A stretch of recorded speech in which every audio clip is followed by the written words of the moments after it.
291면 고린도후서 5장 17절 말씀입니다.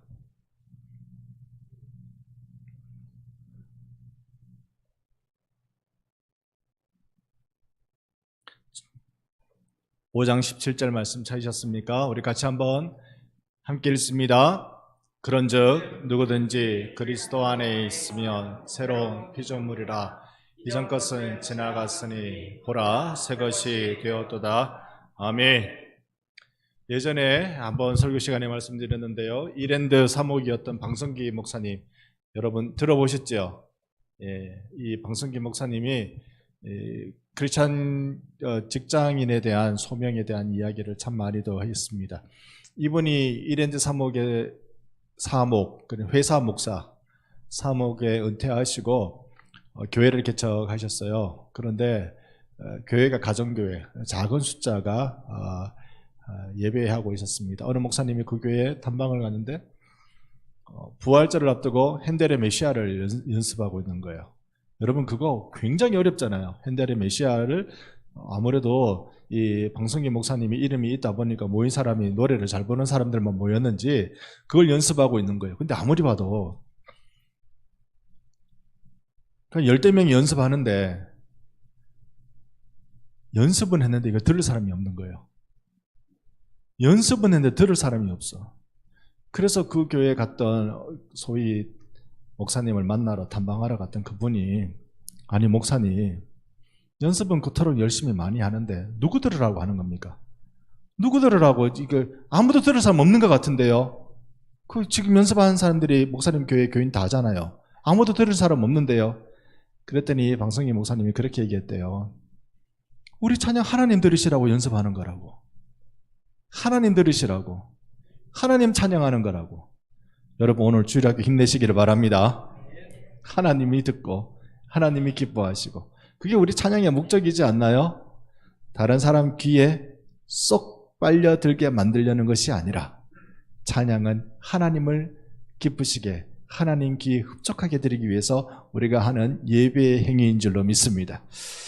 자, 그런 맥락에서요, 우리가 살아가는 삶의 시점도 사실은 여러분 늘 행복하게 살아가는 것만은 사실 아니에요. 어쩌면 우리 인생의 반도 행복하지 않다고 생각할 때가 많이 있을 거예요. 또 때로는요 1분 1초가 아슬아슬해서 그때마다 곤란을 겪고 긴장해야 되고 아쉬울 때가 많이 있을 것입니다. 여러분, 그런데 어떤 분이 오늘 도서관에서 책을 하나 봤는데 정말 기가 막힌 고백을 하더라고요.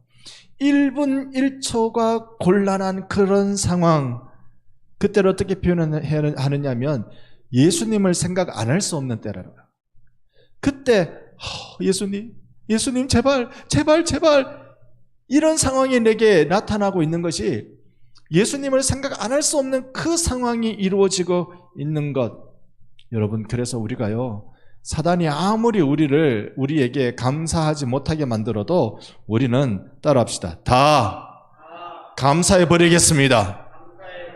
한 번 더요. 다 감사해 버리겠습니다. 여러분, 우리 감사절을 지난 주간을 우리가 지나고 있습니다. 여러분 어떤 하루를 살아오셨습니까? 어떤 한 주를 지나고 오셨습니까? 여러분의 생각 속에 일어나는 모든 한 주의 일들과 오늘의 생각들이 하나님 앞에 감사해 버리는 은혜가 있기를 바랍니다. 내가 다 감사해 버리겠습니다. 이게 새로운 피조물이 가지고 있는 특징 아닐까요? 새로운 피조물이 가지고 있는 특징은 그것은 예수가 나의 주님이시다. 딱 이거거든요. 다른 게 있지 않거든요. 온 인류, 새로운 인류, 이 세상을 구원하기 위해서 하나님이 세우신 새로운 인류, 교회라는 신앙 공동체의 특징이 뭐냐면 다른 특징은 아무것도 없어요. 예수가 우리의 주인이다. 이전에 누가 주인이고 뭐가 주인이고 이야기하던 그 모든 것들을 우리가 다 내려놓고 예수가 우리의 주인이다라고 노래하고 가는 사람들이 이전 것은 지나갔으니 보라 새로운 것이 되었다. 할렐루야. 이것이 우리의 신앙의 특징이란 말입니다. 예수가 나의 주인인데 여러분 때로는요 매 순간 벌벌벌 떨 때가 있습니다. 그때마다 어떻게 하라고요? 예수님 제발 예수님 생각하는 거, 예수님 부르짖는 거, 그것이 우리에게 큰 은혜가 되고 역사가 될 줄로 믿습니다. 어리석은 경험 여러분께 말씀드렸습니다만 제가 부목사 때요, 부목사는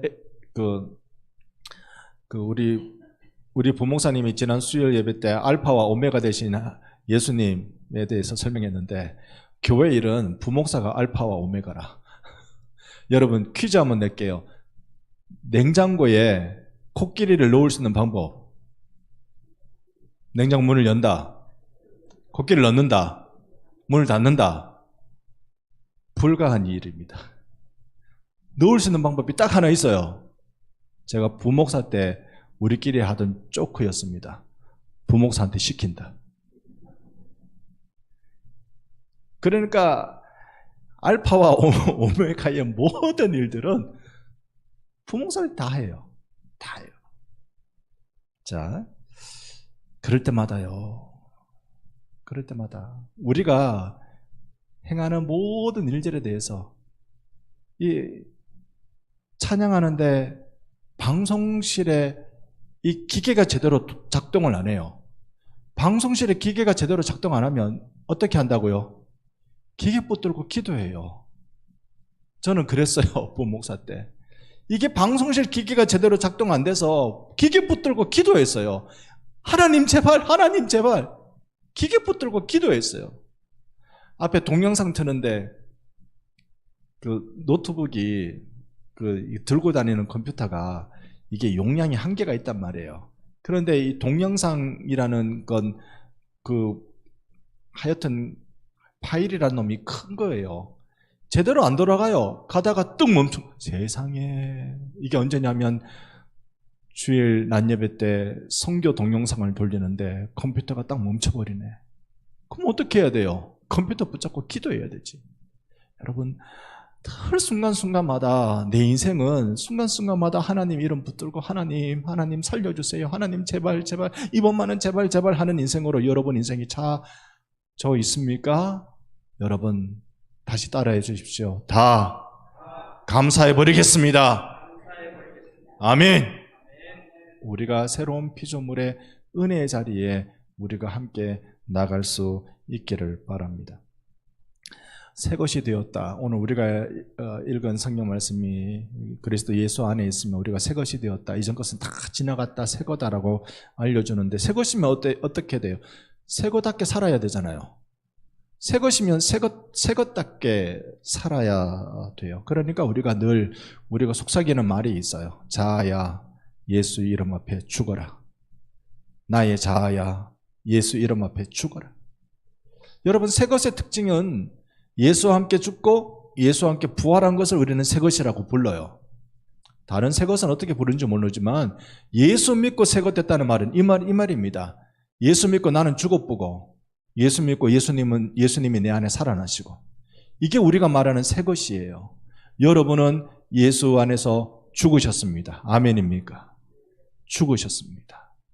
그게 잘 안 되면 연습하셔야 돼요. 또 기왕 오늘 금요일날 나오셨으니까 한번 또 따라 합시다. 자아야, 나의 자아야, 예수 이름 앞에 죽어라. 아멘. 계속 우리가 이렇게 하는 거예요. 우리가 이 예수 이름 앞에 죽으라고 말할 때 그 뜻이 뭐냐면요, 내 성질 죽이는 것도 맞고 내 경험보다 주님을 우선시한다 이런 것도 다 맞는데, 사실은 그보다 더 근본적인 게 뭐냐면, 근본적인 것은 길들여지지 않는 나의 죄의 습관을 끊어내는 겁니다. 나의 죄의 습관. 죄에 대해서 내가 끊어내지 못하는 것에, 그것이 자아가 살아있어서 그렇거든요. 내 자아가 죄의 행복함, 죄가 이끌어가는 그 달콤함, 우리가 그걸 이 경험되고 학습되고 반복되어서 중독됨을 통해 나타나는 그런 일들이 우리 속에 있거든요. 여러분, 지금 제 눈에는 여러분이 다 천사처럼 보이지만, 여러분 어떠세요? 끊어낼 죄가 있습니까? 없습니까? 대답 안 하시는 분은 이미 완전 천사의 경지에 오르신 분이시고, 저는 끊어내야 될 죄가 있어요. 끊어내야 될 죄가 있어요. 그러니까 우리가 계속 기도해야 돼요. 자아야 예수 이름 앞에 죽어라. 예수 이름 앞에 죽어라. 계속 우리가 이게 새로운 피조물의 특징입니다. 우리가 나도 모르게 내 안에 박혀있는 가시가 있어요. 상처란 말입니다. 나도 모르게 나 이거 박혀있는지 몰랐는데 이런 게 박혀있는 게 있어요. 그 박혀있는 것이 그냥 나만 괴롭게 만드는 것이 아니라 성경에 보면 타인도 괴롭게 만들어요. 나만 죄의 오염으로 놔두는 게 아니라 그것 때문에 타인도 죄 가운데 헤매게 만들어 내버리고 만단 말입니다. 이게 예수 이름 앞에 제거돼야 돼요. 예수의 사랑으로, 예수의 보혈로 이게 제거돼야 돼요. 그게 새로운 사람이잖아요. 여러분, 내 스스로 할 수 있는 것 없으니 주께 해달라고 우리 기도하십시다. 주님, 나 이거 제거하게. 내 속에 나도 모르게 박혀있는 이 상처. 그래서요, 상처가 많다는 건 영광의 흔적이라기보다는 죄의 흔적일 경우가 상당히 많습니다. 죄의 흔적. 그런 것들이 나도 모르게 나의 죄 때문에 아니면 타인의 죄 때문에 내 속에 박혀있는 많은 가시들로 인하여서 우리는 여러 사람들과 관계할 때 일정 부분 잘하지만 그 단계만 넘어서면 다른 사람을 힘들게 만드는 일들이 내 속에 나도 모르게 이렇게 나오게 되는 것, 그거 예수 이름 앞에 죽여야 돼요. 끊어내야 돼요. 그래서 새로운 피조물이라고 말할 때, 이전 것은 지나갔다고 말할 때 그것은 죄 아래 우리는 지나갔다는 거예요. 우리의 주인이 더 이상 죄가 아니라는 거예요. 죄가 우리 속에 왜 없어? 있지요. 우리의 본성이 죽을 때까지 우리의 본성 속에 나오는 죄는 우리 가운데 있어요. 그러나 우리가 그 죄의 노예는 아니다. 왜? 우리는 예수를 주인으로 삼았기 때문에 그랬어요. 그래서 우리가 우리의 자아를 하나님 앞에 내어놓고 예수 이름으로 끊어내면 주님이 끊게 해주실 줄로 믿습니다. 끊어냈어요. 이것도 나이 따라 그 시대 그 연령에 따라서 어떤 부딪히는 그런 맥락이 다 다를 거예요. 여러분 10년 전에 고민했던 죄와 지금 고민하는 죄는 또 다른 모습일 거예요. 그때마다 주님 앞에 하나님, 내가 내 죄를 예수의 이름으로 끊어내게 해 주시옵소서. 예수님을 믿고 예수님이 나 불러주셨으니까, 하나님이 나 불러주셨으니 그 부름받은 인생을 살아갈 때 정말 이제 좀 멋있는 인생, 내가 높아지지 않아도, 내가 편안해지지 않아도 멋있는 인생. 멋있다는 말은 하나님 나라의 일을 빵빵 해나가면서 그 멋있는 인생으로 열려지면 좋겠는데 우리의 인생은 다 그렇게 열려지진 않아요. 여러분, 아브라함을 우리가 한번 생각해 봅시다. 아브라함이 하나님의 부름을 받았어요. 나이 75세 때 세상에. 그때 부름 받았는데 하나님이 뭐라고 말씀하세요? 너는 너의 친척 아비 집을 떠나 내가 지시할 땅으로 가라. 그때 하나님이 너에게 축복하는 자는 내가 복을 주고 너를 저주하는 자는 내가 저주할 것이고, 이 복의 통로가 되게 하시겠다는 거예요. 너의 자손은 바다의 모래처럼 하늘의 별처럼 너 헤아리지 못하게. 난 나이가 75이나 됐는데 애가 아직 한 명도 없거든요. 걱정하지 마, 걱정 마. 너의 후손은 하늘의 별처럼 바다 모래처럼 내가 쫙 해줄게. 놀라운 축복에 대한 확신, 이걸 가지고 다른 건 의지할 게 하나도 없어요. 하나님을 의지하고 뚜벅뚜벅 어디로? 가나안 땅으로 걸어가요. 뚜벅뚜벅 가나안 땅으로 걸어가면 거기에 쫙 홍해 가르듯 뭔가 멋있는 일이 일어나야 되는데, 아브라함이 가나안에 들어가서 처음 경험한 게 뭔지 아세요? 처음 경험한 거. 세상에. 창세기 12장에 보니까요, 12장 10절에 이래요. 기근이에요. 배고픈 거예요.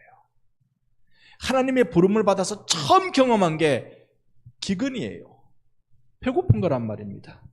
이야, 내가 할 것은요, 하나님 의지하는 것밖에 없어요. 내 안에 능력이 없습니다. 그래서 이런 고민이 생기죠. 새로운 피조물이 됐어요. 하나님이 나에게 놀라운 은혜를 주셨어요. 그리고 거기에 대한 기대감도 많아요. 그런데 내가 그걸 할 수 있을까? 하나님이 내게 주신 기회를 내가 엉망진창으로 만드는 건 아닐까? 이 고민이 생긴단 말입니다. 이 고민 앞에 나에게 아무리 들여다봐도 능력이 없어요. 나는 그저 그만한 사람이에요. 아무런 능력이 내 속에 일어나지 않아요. 그러니까 우리에게 필요한 것은 순간순간 하나님 의지하는 것밖에 없습니다. 여러분, 이 기도 시간에도 하나님 의지하는 기도를 하시기 바랍니다. 하나님 이렇게 주시옵소서, 그것도 우리 기도입니다만 이 문제를 하나님이 맡아주시옵소서가 더 확실한 기도인 것 같아요. 이 문제를 하나님이 맡아주시옵소서. 우리는 정말로 할 수 있는 게 잘 없습니다. 사람마다 잘하는 거 못하는 거 참 다르죠. 참 다릅니다. 잘하는 것과 못하는 것이 다 다릅니다. 그래서 하나님은 교회에 골고루 사람들을 부르시는 것 같아요. 그래서 솔직히 우리가 우리 자신을 돌아보면 한 사람이 두 사람 몫을 하는 게 아니라 두 사람이 한 사람 몫을 하는 것 같아요. 제가 드리는 말씀 이해가 혹시 되십니까? 제가 그렇게 이해하시도록 설명하고 있는지 모르겠습니다. 한 사람이 두 사람 몫을 하는 게 아니라 두 사람이 한 사람 몫을 하고 있습니다. 메밀꽃 필 무렵이라는 단편 소설 제목 맞지 싶은데 이효석 작가인데요. 거기에 보면 아마 끝 마무리가 확인 안 된 채 끝납니다만 아들과 아빠인 것 같은 그 상황에 아빠가 다리를 접니까? 아들이 다리를 접니까? 하여튼 한쪽은 다리를 절고 한쪽은 팔이 없고 그래가지고 업고 가는 거예요. 그러면 팔 있는 사람, 다리 있는 사람, 제가 그 읽은 지 오래돼가지고 헷갈립니다. 두 사람이 한 사람 몫을 하는 거. 여러분, 그래서 하나님이 우리에게 주신 게 뭐냐면요. 우리에게 주신 건 내 힘으로 할 수 없다는 걸 알려주시는 거예요. 내가 할 수 없는 일이 많으면 많을수록 하나님 하실 일이 많잖아요. 그래서 우리가 감사해 버릴 수 있는 거예요. 내가 할 수 없는 일이 너무 많아서 하나님이 하실 일이 너무 큰 거예요. 두 사람이 한 몫을 한다. 그걸 통해서 교회는 하나님의 역사가 일어날 것이고 그걸 통해서 자신은 겸손하게 될 것이고 그걸 통해서 연합의 놀라운 기적을 맛보게 될 것입니다. 여러분, 하나됨이라는 말은 어떤 의미일까요? 하나됨은 누가 이렇게 설명했더라고요. 하나됨의 의미는 하나 되어 있으면 이 사람이 아프면 나도 아프다. 그건 하나됨이 아니래요. 유대 탈무드에는 그런 게 나오거든요. 머리 둘 있는 샴 상둥이가 태어났을 때 이 샴 상둥이 여러분 아시죠? 뭔가 몸에 한 부분은 둘이 같이 공유하고 있는 거. 보통은 이제 몸이 한 부분, 엉덩이 같이 이렇게 붙어 있든지, 심장을 같이 쓰고 있든지. 근데 머리는 둘이 있고 뭐 이렇게 되어 있는 샴 상둥이가 있어요. 유대 탈무드에 보면 질문이 이거예요. 랍비한테. 얘네들은 둘이에요? 하나예요? 라고 질문할 때 그러면 확인해 봐라. 뜨거운 물을 한 아이에게 갖다 부어봐라. 다른 쪽 아이가 고통을 받으면 하나고 고통을 받지 않으면 둘이다. 그렇게 설명을 해요. 그런데 우리가 한 몸이다라고 이야기할 때 한쪽이 고통받으면 나도 고통받는 것을 그걸 하나라고 이야기할 수 있을까? 성경적 하나는 무엇일까? 성경적 하나는요, 저는 이것이라고 믿어요.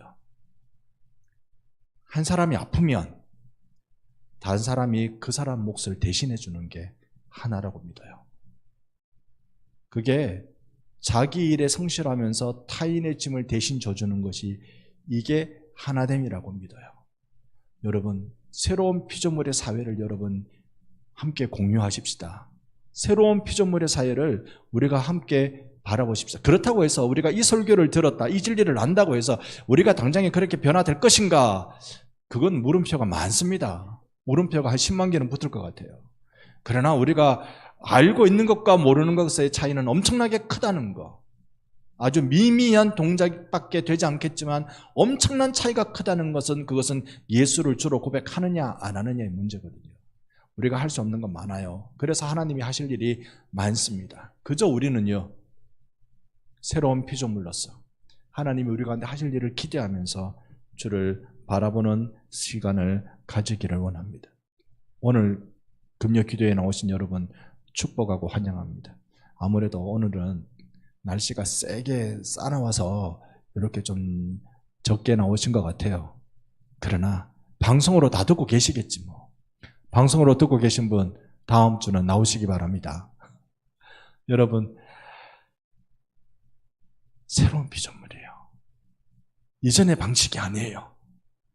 이전의 방식이 아닌 하나님이 주인 되신 방식. 하나님이 주인 되시기 위해서 나는 늘 내 안에 나의 자아야 예수 이름 앞에 죽어라. 예수 이름 앞에 죽어라.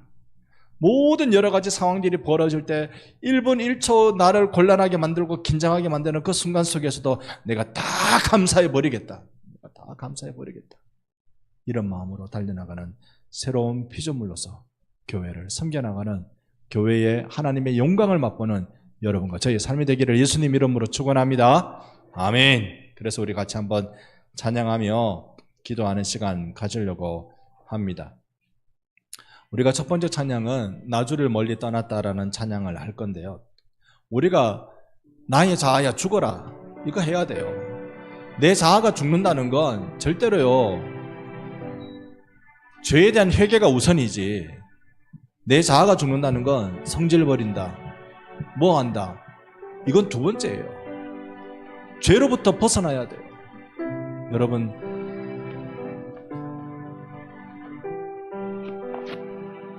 죄가 있는 곳은 지옥 아닙니까? 건져주신 하나님의 은혜를 경험하는 곳은 천국 아닙니까?